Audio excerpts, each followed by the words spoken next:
Dalam seri ke-251 ini didukung oleh para pemain Narto Bantul sebagai Arda Raja, Edi Johan sebagai Ike Mese, Herman sebagai Silananda Jaya, Nusri Nurdin sebagai Lembu Sora, Bambang Jeger sebagai Kebo Mundarang, Petrus Urspon sebagai Jaya Katuang, Mas Sono sebagai Wira Raja, Heri Stiono sebagai Dias Sanggrama Wijaya, Rusli sebagai Rangga Lawe, dan Asdi Suhastra pembawa cerita. Selamat dengan membawa 1.000 orang prajurit, Arda Raja dan Patih Kebo Mundarang berangkat meninggalkan kota Kediri. Ikut serta dalam iring-iringan pasukan itu Empu Bajil, Dewi Sambi dan Empu Renteng. Mereka bermaksud mencegat bala tentara Tartar yang ingin mengunjungi padukuhan Majapahit. Pertempuran terjadi di desa Canggo. Akhirnya terjadilah pertempuran sengit. Lembu Sora, Rangga Lawe dan Mantri Silananda Jaya bertempur di belakang bala tentara Tartar di bawah pimpinan Panglima Ike Mese. Prajurit-prajurit Tartar bertarung dengan gagah berani. Mereka bertempur dengan senjatanya masing-masing yang rata-rata ukurannya sangat besar. Pedang beradu pedang, tombak beradu tombak. Prajurit-prajurit Tartar terus mengamuk.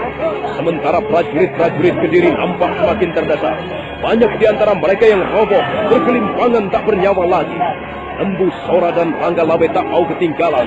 Mereka membabat kiri kanan prajurit-prajurit Kediri yang berada di sekitar mereka.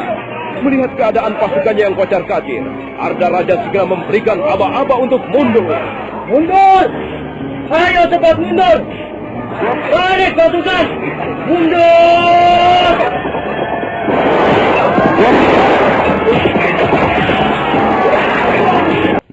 Kita jangan terpancing oleh kemenangan yang tidak berarti ini. Prajurit-prajurit Kediri masih cukup banyak jumlahnya. Dan barangkali mereka baru mengadakan penjajakan sampai seberapa jauh kekuatan kita. Iya, benar Tuan Lembu Sora. Mungkin mereka belum mau bertempur secara bersungguh-sungguh. Mungkin mereka baru coba-coba saja. Sebaiknya Tuanku Panglima menuruti anjuran Mantri Silananda Jaya. Majapahit sudah tidak terlalu jauh dari sini, Tuanku Panglima. Iya, kalau begitu, biarlah pasukan ini aku tinggal di sini. Biar aku sendiri yang akan bertemu dengan Tuan Sanggrama Wijaya di Padukuhan Majapahit. Saya kira Perwira Yungpo dan teman-temannya bisa menjaga mereka di sini. Nah, tuan-tuan, marilah kita berangkat. Setelah menyerahkan tanggung jawab pasukan pada Perwira Yungpo dan perwira-perwira muda yang lainnya, Panglima Ike Mese segera mengikuti Mantri Silananda Jaya berkuda menuju Padukuhan Majapahit.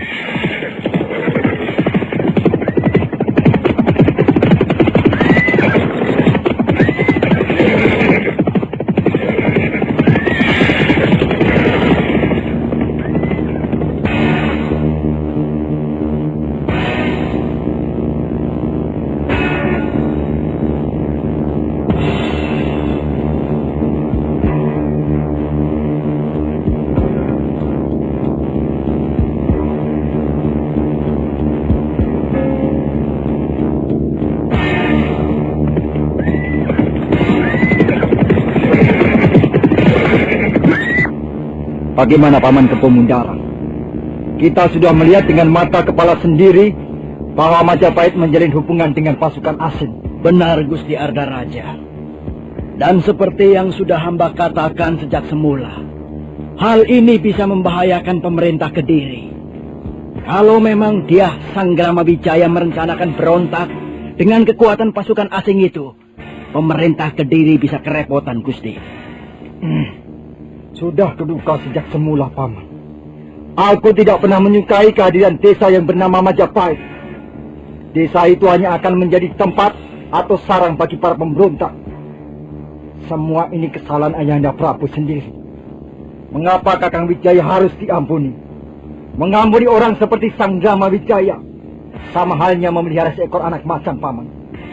Kalau sudah besar, ia pasti akan menggigit majikannya sendiri. Sudahlah Gusti. Lebih baik kita melakukan hal-hal yang berguna untuk kesejahteraan pemerintah Kediri. Janganlah mengungkit-ungkit hal-hal yang sudah lama terjadi. Hal itu justru akan bisa melemahkan kekuatan kita sendiri.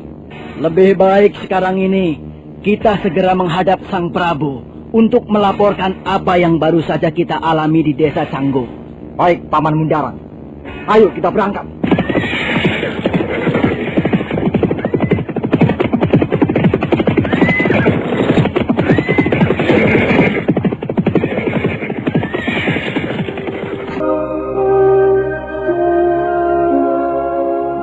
Berdebah.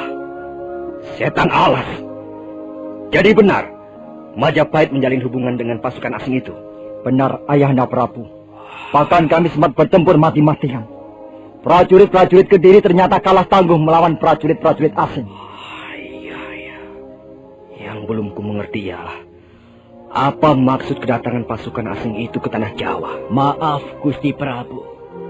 Apapun maksud kedatangan mereka di bumi Jawa, hal ini rupanya akan dimanfaatkan oleh Majapahit. Licik Sanggrama Wijaya. Menyesal aku telah memberi pengampunan padanya. Kalau tahu bahwa dia tidak akan setia padaku, kalau tahu bahwa dia bermaksud merampok kekuasaanku, tidak bakalan dia kubiarkan hidup. Tapi sudahlah, kita tidak perlu takut, kita tidak perlu gentar. Pasukan asing itu toh hanya berjumlah 2.000 orang. Dan sekarang sudah berkurang dengan adanya pertempuran di Desa Canggu. Ya, mereka pasti bisa kita usir dari tanah Jawa. Lalu, apa rencana Ayahanda Prabu? Kediri tetap yang terbesar. Tak akan ada kekuatan yang bisa menundukkan Jaya Katuang. Kalau benteng Singasari dapat kita bobol, mengapa kita harus takut pada Majapahit dengan pasukan asingnya itu? Kita akan gempur mereka. Kita akan sikat mereka semuanya. Dan kita akan bumi hanguskan Majapahit. Ampun, Gusti Prabu. Sekalipun jumlah pasukan kita lebih banyak, tapi janganlah kita menganggap remeh kehadiran pasukan asing itu. Kita semua sudah membuktikan sendiri bahwa mereka bukanlah prajurit-prajurit kecoa. Mereka benar-benar prajurit yang gagah berani. Diam, Paman Mundarang! Aku tidak pernah takut pada pasukan asing. Jaya Katuang tidak akan gentar menghadapi pasukan dari negeri seberang. Lihat nanti, mereka akan kita bikin porak-poranda. Nah, sekarang begini, Paman Mundarang. Iya, Gusti Prabu.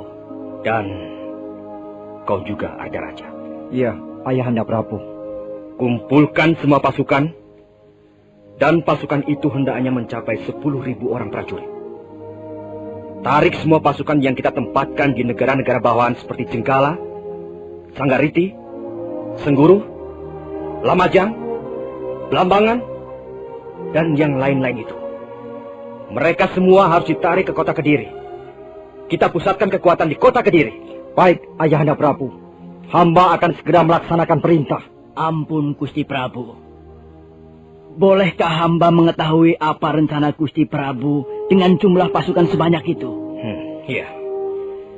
Setelah terkumpul 100.000 orang prajurit, kita akan bergerak ke Majapahit.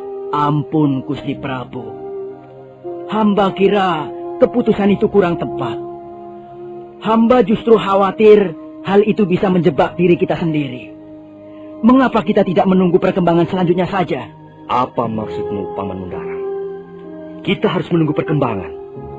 Perkembangan apa lagi? Jelas, Sanggrama Wijaya ingin memberontak padaku. Sekarang ini, kita mempunyai 2 kewajiban yang sangat penting. Pertama ialah mengusir tentara asing. Dan kedua adalah menghancurkan Majapahit yang dijadikan sarang para pemberontak. Tapi sebenarnya kalau hanya untuk menghukum Dyah Sanggrama Wijaya, hamba kira kita tidak perlu membutuhkan jumlah prajurit yang begitu besar. Gusti Prabu harus memikirkan pertahanan kota Kediri sendiri. Hendaknya Gusti Prabu ingat pengalaman yang telah dialami oleh Sang Prabu Kertanegara. Iya. Benar, Paman Mundarang. Terima kasih atas peringatanmu. Kalau begitu, baiklah. Kita akan pusatkan kekuatan di kota Kediri. Dan sementara itu, kita menunggu perkembangan selanjutnya. Hamba kira begitu lebih baik, Ayahanda Prabu. Mendahului menyerang sungguh berat akibatnya. Kalau sampai terjebak, justru kita sendiri yang akan rugi besar. Iya. Kita tutup pembicaraan kita sampai di sini. Dan selanjutnya kalian berdua, kutugaskan untuk menghubungi raja-raja dari negara bawahan. Kalau mereka menolak untuk ikut memperkuat pasukan Kediri, itu tandanya bahwa mereka bersekutu dengan Sanggrama Wijaya.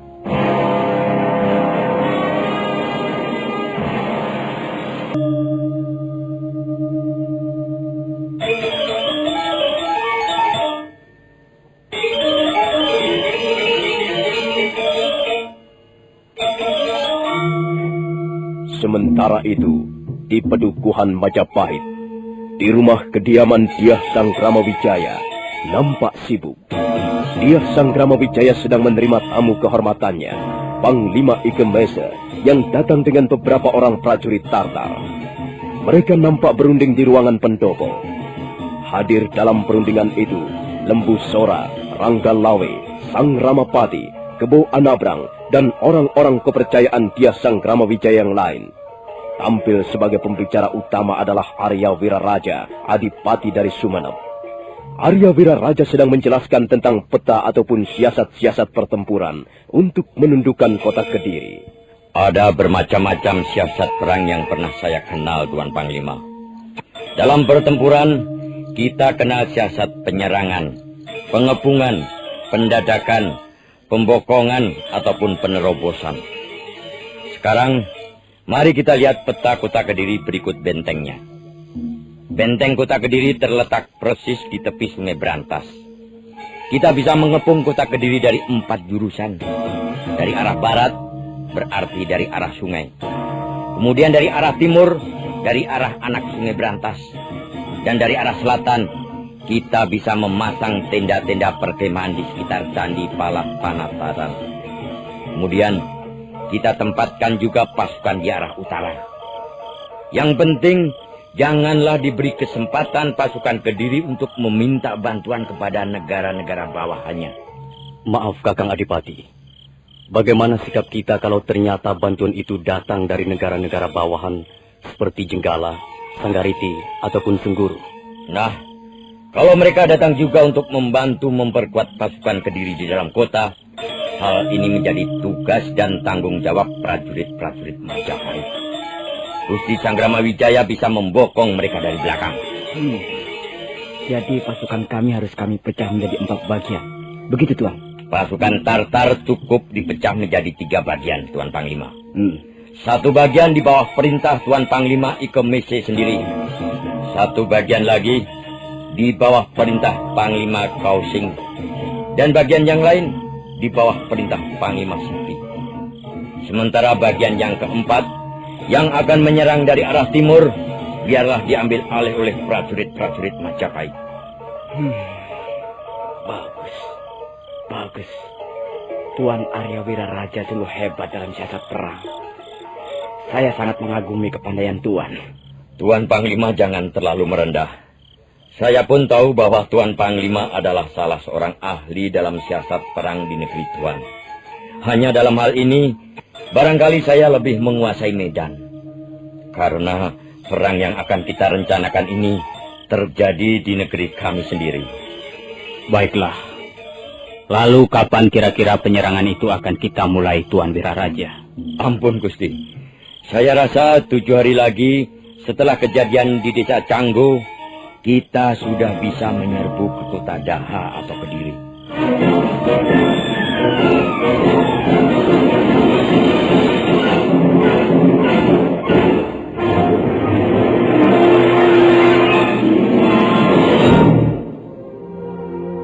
Malam itu juga, setelah menyelesaikan perundingan tentang rencana menyerbu kota Kediri, Panglima Ike Mese segera kembali ke desa Canggu untuk menemui pasukannya yang tinggal di sana. Kemudian bersama dengan perwira Yungpo dan perwira-perwira muda lainnya, mereka berangkat kembali ke desa Pacekan. Sementara itu di Pedukuhan Majapahit, Dyah Sanggrama Wijaya masih duduk di ruangan pendopo dengan ditemani oleh para andahannya. Nah, Gusti Sanggrama Wijaya. Ya, Tuan Wiraraja. Ada satu hal yang ingin saya sampaikan pada Gusti. Katakan saja, Tuan. Soal apa itu? Soal prajurit-prajurit Majapahit. Begini Gusti. Prajurit-prajurit Majapahit yang sekarang ini berhasil Gusti himpun, saya kira belumlah memadai untuk terjun ke kancah peperangan yang sesungguhnya. Mereka sama sekali belum mempunyai pengalaman. Saya khawatir kalau mereka nanti menjadi ragu-ragu untuk bertindak. Mereka butuh pengertian lebih jauh tentang suasana medan peperangan, Gusti. Mereka juga butuh semangat. Mereka butuh landasan bertempur yang kokoh. Oh, iya. Lalu apa yang seharusnya saya lakukan, Tuan? Kumpulkanlah mereka di halaman, Gusti. Dan bicaralah panjang lebar dengan mereka.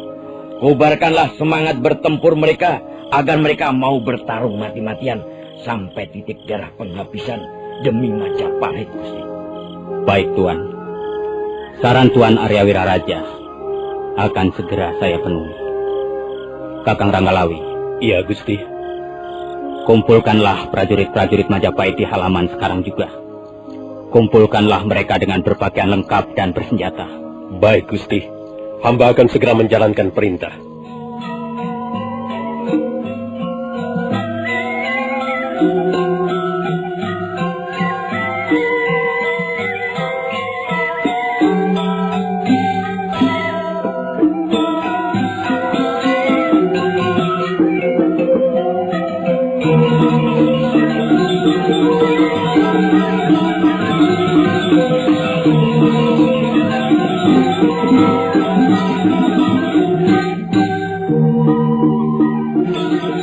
Malam itu juga, Ranggalawe dengan dibantu Kebo Anabrang, Rekrian Demung dan Gajah Biru segera mengumpulkan prajurit-prajurit Majapahit di halaman rumah kediaman Dia Sanggramawijaya. Dalam waktu yang tidak terlalu lama, mereka semua sudah terkumpul menjadi satu, kurang lebih berjumlah 1.400 orang.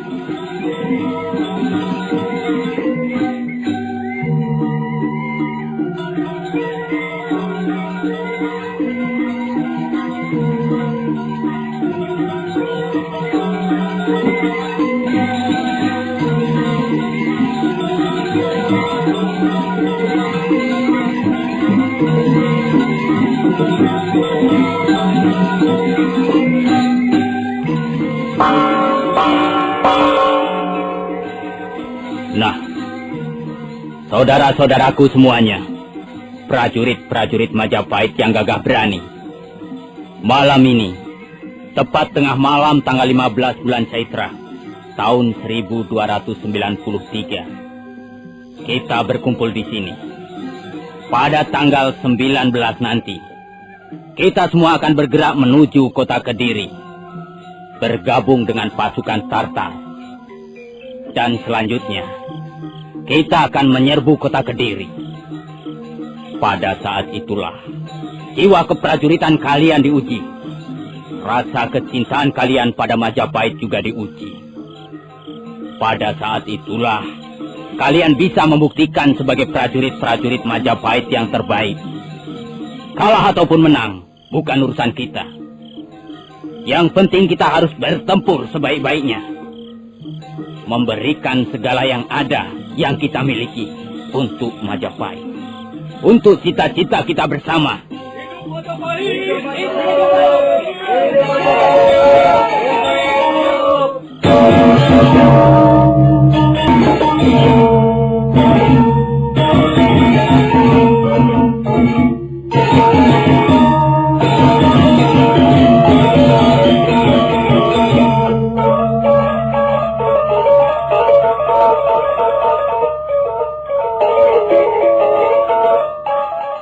Demikianlah, Dia Sanggramawijaya berusaha mengobarkan semangat prajurit-prajuritnya. Nah, bagaimanakah kisah selanjutnya? Apakah akhirnya Majapahit dengan dibantu oleh bala tentara Tartar dapat menundukkan kota Kediri? Saudara pendengar, silakan menunggu seri berikutnya. Sampai jumpa.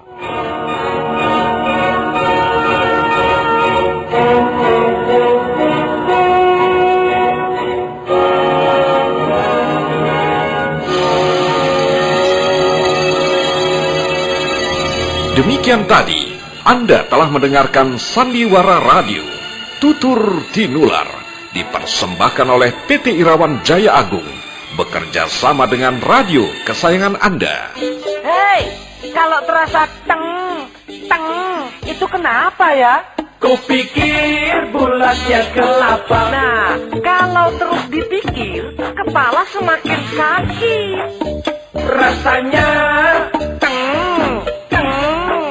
rasa sakit di kepala. Minum saja Puyer Cap 19. Bapak-bapak, ibu-ibu, jangan bingung. Kalau sakit kepala, sakit gigi, masuk angin, minumlah Puyer obat sakit kepala Cap 19. Bila putra-putri Anda sakit panas, obatnya juga Puyer Cap 19. Ayo semua saja, sediakan selalu Puyer Cap 19. Cap 19. Puyer obat sakit kepala dan turun panas Cap 19. Produksi PT Irawan Jaya Agung Indonesia. Baca aturan pakai jika sakit berlanjut hubungi dokter.